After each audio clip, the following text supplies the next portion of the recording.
keep this in mind throughout the discussion of the morning. I would like to remind everyone that this case took place years ago in 2002, where the purchase of the submarines was inked between the French government and also the Malaysian government. The corruption that is highlighted in this case involves the payment of kickbacks and commissions amounting to R500 million.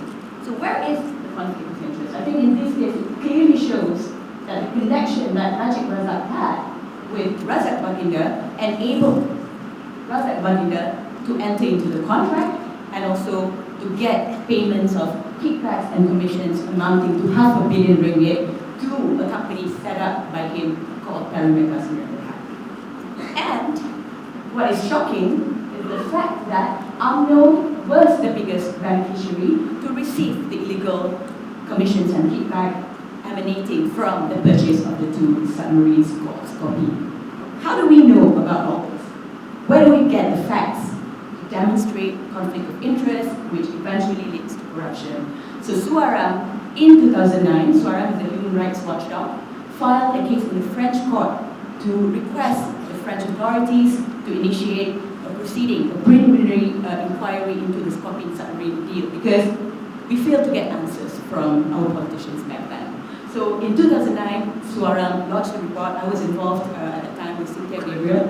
And then in 2012, 3 years after we filed the case in French court, 3 years after the court concluded the investigation, they called us to be present before the judge, and we, as party to this complaint, were allowed access to all the documents seized from DCNS, Thales, and all the companies involved in this case.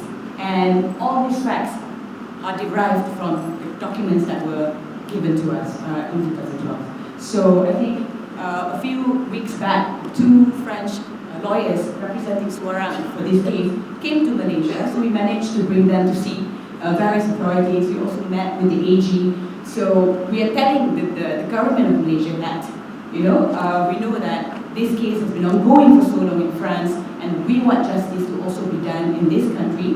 And the meetings were really positive. Investigations are ongoing right now. And I would like to also remind everyone that Razak Baginda is still free. He's just, he's roaming around free, and he's like acting like nothing happened. And I think it's important to remind him that he's got an indictment hanging, in the French court. So indictment means that the French court found sufficient evidence to try him for corruption in the French court.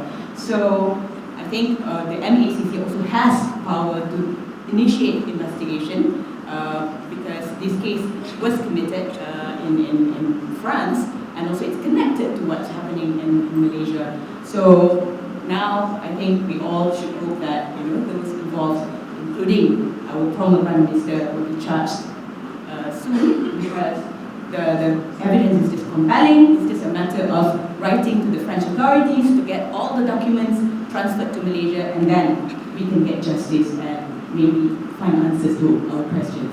Thank you so much.